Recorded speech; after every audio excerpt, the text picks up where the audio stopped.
Tax মানে picnic, panic নয়। বিসমিল্লাহির রহমানির রহিম। সম্মানিত সুনাগরিক করদাতাবৃন্দ, আসসালামু আলাইকুম। আমরা সবাই জানি যে ইতিমধ্যে সরকার জাতীয় সংসদে এবছরের বাজেট ঘোষণা করেছে এবং বাজেটের যে লক্ষ্যমাত্রা নির্ধারণ করা হয়েছে তার সবচেয়ে বেশি যে অর্থায়ন হবে তা হলো আমরা যারা সাধারণ করদাতা আছি তাদের নিকট থেকে কর সংগ্রহ। প্রতি বছরই মিডিয়ার কল্যাণে আমরা যারা সচেতন শিক্ষিত করদাতা আছি সবাই জেনে যাই যে এবছরে রাজস্ব আয় কত নির্ধারণ করা হয়েছে, সরকার কি কি আইন পরিবর্তন করে এই রাজস্ব সংগ্রহ করছে। সবচেয়ে মজার বিষয় হলো দিনকে দিন আমরা ল ম্যাটারের মাধ্যমে যে জিনিসটি ইতিমধ্যে অভিজ্ঞতা অর্জন করেছি যে সবাই আয় কর বিষয়ে যথেষ্ট এখন আগ্রহী এবং সচেতন বটে। আমরা আজকে অল্প কিছু কথা বলতে চাই যে আয়কর এমন একটি বিষয় আপনি আমি এটাকে স্বীকার করি বা মেনে নিই বা না নিই, রাষ্ট্রের সেবা গ্রহণের জন্য এবং সুনির্দিষ্ট আইন দ্বারা ব্যক্তিবিশেষ এবং বিভিন্ন কর্তৃপক্ষ কোম্পানির নিকট থেকে সরকার অবশ্যই কর আদায় করার আইনি অধিকার রাখে।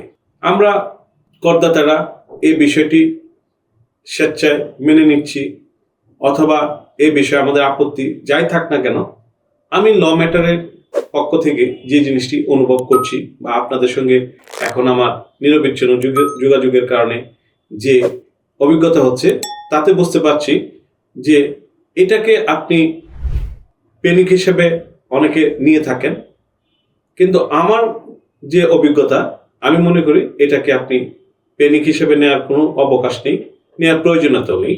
যেহেতু এই বিষয়টি আপনার জন্য নির্ধারিত এবং ধার্য, আপনি এটাকে কিভাবে এনজয় করতে পারেন, লাইক পিকনিক হিসাবে এটাকে পিকনিক মুডে কনভার্ট করতে পারেন, সে বিষয়ে তো একটি কথা। প্রথমত আপনি এভাবে ভাবুন, আপনি একজন করদাতা, আপনার আয়কর নথির জন্য কি বিষয়গুলো প্রযোজ্য বা একজন করদাতা হিসেবে কি বিষয়ে আপনি সচেতন থাকলে এটাকে পিকনিক হিসেবে অনুভব করতে পারেন। যেমন আপনার ভবিষ্যৎ পরিকল্পনা আছে যে আপনি কিছু সম্পদ ক্রয় করবেন বা সম্পদ অর্জন করবেন, তাহলে আপনার ফাইলের প্রয়োজনীয়তা কি? হোয়াইট মানি। তাহলে হোয়াইট মানি আপনি কর দিয়ে নিয়মিত কর দিয়ে তৈরি করার পাশাপাশি কিছু কলা কৌশল এবং বুদ্ধি প্রয়োগ করেও আপনি এটি তৈরি করতে পারেন। আপনি একজন করদাতা যিনি বাড়ি ভাড়া আয় করে থাকেন এবং প্রদর্শন করে থাকেন, আপনি যদি কমপ্লায়েন্ট হন তাহলে অবশ্যই ট্যাক্সে আপনি কমফোর্ট জোনে থাকবেন, পিকনিক মোডে থাকবেন। কিরকম? যে আয়কর আইন অনুযায়ী আপনি 25,000 বা তদূর্ধ্ব যদি আপনার ভাড়া আয় থাকে প্রতি মাসে, আপনি এটি ব্যাংকিং চ্যানেলে নেবেন। যখনই আপনি ব্যাংকিং চ্যানেলে নিচ্ছেন না তখনই আপনার বিপত্তি এবং নানান জনের পরামর্শে আপনি একটি পেনিকের মধ্যে পড়েন। এখানেও কিছু কর হ্রাস করার আইনি বুদ্ধি আছে, আপনি এটি প্রয়োগ করতে পারেন। আপনি দান গ্রহণ করেছেন অথবা ঋণ গ্রহণ করেছেন, এটা অবশ্যই আপনি আইনের ভিত্তিতে প্রপার চ্যানেলে করুন। অর্থাৎ যিনি দাতা এবং যিনি গ্রহীতা উভয়ের আয়কর নথিতে তা প্রদর্শন করে রাখুন। পাশাপাশি যদি আইনি বাধ্যবাধকতায় এটা উপযুক্ত চ্যানেল, বিশেষত ব্যাংকিং চ্যানেলে গ্রহণ করার বাধ্যবাধকতা থাকে, আপনি তা অনুসরণ করুন। তবে আপনার এই বিষয়ে যদি রক্ষা করা যায় নিয়ম, আপনি অবশ্যই পিকনিক মুডে থাকবেন। আরেকটি বিষয় আমরা অনেকেই করে থাকি, সেটা হলো যে আমরা অনেক সময় অনেকের পরামর্শ নিই, নানানজন নানান কিছু বলে তাতে আমরা প্যানিক হয়ে যাই। সে বিষয়টা কি?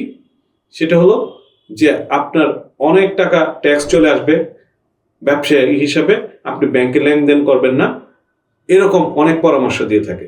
না, ব্যাপারটি এরকম না। আপনার ব্যাংকে ডিপোজিট অর্থাৎ ক্রেডিট এবং এক্সপেন্ডিচার এর ব্যাংক রিকনসিলেশন ঠিক মতো করতে পারলে আপনার প্রকৃত আয় নির্ধারণ করা যাবে। আপনি একজন চাকরিজীবী, আপনি যদি নিয়মিত কর রেয়াত পেতে চান তাহলে অবশ্যই কিছু ইনভেস্ট করতে হবে। আপনি যদি সময় মতো আপনার আয়কর নথি জমা দিয়ে থাকেন তাহলে অবশ্যই আপনি উপভোগ করতে পারেন, অর্থাৎ জরিমানা এড়াতে পারেন। এরকম কতগুলো বিষয়ে যখন আপনি কমপ্লায়েন্ট হয়ে যাবেন, তখন বিভিন্ন জন তাদের ব্যক্তিগত যে খারাপ অভিজ্ঞতা আপনার সঙ্গে শেয়ার করে, কিন্তু সম্পূর্ণ বর্ণনা অনেক সময় আপনাকে নাও করে থাকতে পারেন বা আপনিও বুঝতে পারেন না তাদের কথা। তখনই আপনার পেনিক হওয়ার জোগাড় হয়। আপনি কমপ্লায়েন্ট হন বাড়ি ভাড়া আয়ের ক্ষেত্রে, আপনি হোয়াইট মানি ক্রিয়েট করেন, আপনি ঋণ গ্রহণ, ঋণ প্রদান বা দান গ্রহণ, দান প্রদানের ক্ষেত্রে প্রপার চ্যানেলে আপনি করেন, রিটার্ন টু রিটার্ন ট্রান্সফার করেন, আইনি কাঠামো পালন করেন, আপনার আয়কর নীতি নিয়ে কোনো টেনশন নেই। আপনি কেন টেনশন করবেন? আপনি জমি বিক্রি করেছেন, উচ্ছে করে ডকুমেন্টস খুব যত্ন করে রেখেছেন, এটাই আপনার জমি বিক্রি করার পর যে লাভের অঙ্ক তৈরি হলো, এই টাকাটা আপনাকে ট্যাক্স ফ্রি করে দেবে। আপনি এই কাজটি করলেন না, জমি বিক্রি করে দিয়েছেন, উচ্ছে করে কাগজ যত্ন করে রাখলেন না, অথবা আপনি একটি জমি বিক্রি যা করেছেন এটা আপনার আয়কর নথিতে প্রদর্শন করা ছিল না, কিন্তু এর থেকে পাওয়া অনেক টাকা দিয়ে আপনি ব্যাংকিং চ্যানেলে এমন কিছু করে ফেললেন, অথবা আপনি একটি গাড়ি কিনে ফেললেন যা আয়কর নথিতে প্রদর্শনও করেননি, কিন্তু সরকার আবিষ্কার করে ফেললো। আপনি তো প্যানিক হবেনই। তাই করদাতা হিসাবে আমরা ল ম্যাটার টিম যে অভিজ্ঞতা অর্জন করেছি, এটাই আপনাদের সঙ্গে শেয়ার করেছি। যে কোনো পরামর্শে আপনি ল ম্যাটারের সাহায্য পাবেন। আমরা সবসময় আপনার পাশে আছি, এবং আজকে থেকে আপনি মনে করুন প্যানিক নয়, পিকনিকেই হবে একজন করদাতা সত্যিকারের ভাবনা। ধন্যবাদ সবাইকে। আল্লাহ হাফেজ।